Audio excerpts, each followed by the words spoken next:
미국의 한 결혼식장, 축사를 듣던 하객들이 모두 기립박수를 치는데요. 결혼식 축사를 맡은 건 신랑의 동생. 사실 그는 자폐증을 앓고 있었고 사람들이 곁에 있는 것도 두렵지만 형을 위해 170명 앞에서 읽고 또 읽으며 완벽하게 연습했다고 하는데요. I'm so honored to stand here as your best man, Jonah and Maddie. 가족이 된 형수를 진심으로 환영해주고 이후에는 많은 사람들에게 웃음도 선물하는데 My struggles in school, you were always there for me. And of course, a friend to everyone.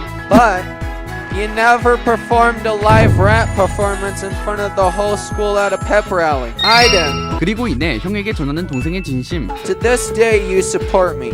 You listen to me. You were and are patient and kind. You love me just as I am. I'm so proud to be your best brother and your best man. 형에게는 둘도 없는 최고의 축사가 될 것 같네요.